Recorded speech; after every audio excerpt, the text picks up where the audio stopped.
Hello hello hello, কেমন আছো সবাই? আবার একটা নতুন ভিডিওতে সকলকে ওয়েলকাম জানাই। আজকের ভিডিওটা কিন্তু সারপ্রাইজ গিফট।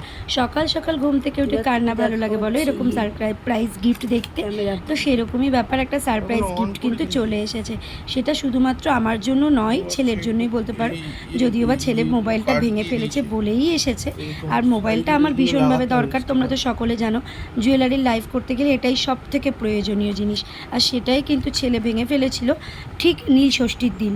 আমি ধরতে পেরেছি, বুঝতেই পারছি না কে ভাঙলো ফোনটা। অনেক চেষ্টা চরিত্র চালানোর পর বুঝতে পারলাম ছেলে ভেঙেছে।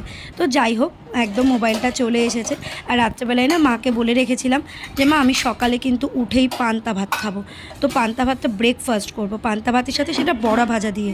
শুধু আমি নই, ছেলেও বলে রেখেছিল পান্তা ভাত, বড়া ভাজা, লঙ্কা, লেবু, পেঁয়াজ, আলু ভাজা। আর আলু সেদ্ধ ছিল, আমি আলু সেদ্ধটা আর খেতে একদম ভালোবাসি না, সেই জন্য আমি আর আলু সেদ্ধটা নিইনি। সাথে কিন্তু লঙ্কাটা ছিল শুকনো লঙ্কা, জানি ভীষণ ক্ষতিকর, তারপরেও কিন্তু শুকনো লঙ্কা দিয়েই খেয়েছিলাম। আর কি করছিলাম, শুধু বাড়িতে যেহেতু ছিলাম সেহেতু সে নেই কাজ, তো খই বাজ সেরকম একটা ব্যাপার।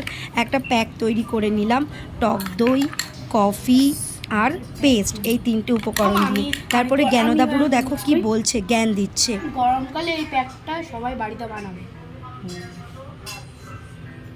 খুব ভালো হবে। হ্যাঁ। আর আর এই প্যাক আর টমেটোটা দিলে ভালো হয়, কিন্তু তুই তো দিতে দিবি না। তুই তো আবার টমেটোতে কি হয় যেন একটা। টমেটোতে ওয়াক টু। হুম।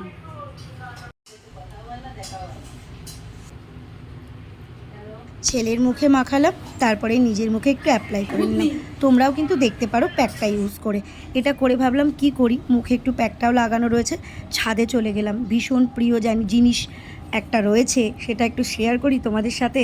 দেখো গাছে লেবু হয়েছে, দু রকমের লেবু। একটা কিন্তু রয়েছে এটা মৌসুম্বির লেবু, আর একটা রয়েছে গন্ধরাজি লেবু। দুটোই একদম প্রচুর লেবু হয়েছে, মনটা পুরো ভরে গেল একদম ছাদে গিয়ে। তারপরেই সেই ছাদ থেকে ছবিগুলো তুলে নিয়ে আসলাম। দুপুরবেলায় খাওয়া দাওয়া করলাম, কচু শাক দিয়ে খাওয়া দাওয়া করে ছেলের আবদারে সোজা বনগা চলে এসেছি। বনগাতে রাত্রেবেলায় খাওয়া দাওয়া করে নিজের কাজ, মুখটাকে ক্লিন করে শুয়ে পড়লাম। কেমন লাগলো ভিডিওটা কেমন লাগলো সবাই কিন্তু একটু লাইক কমেন্ট করে অবশ্যই জানিও। টাটা।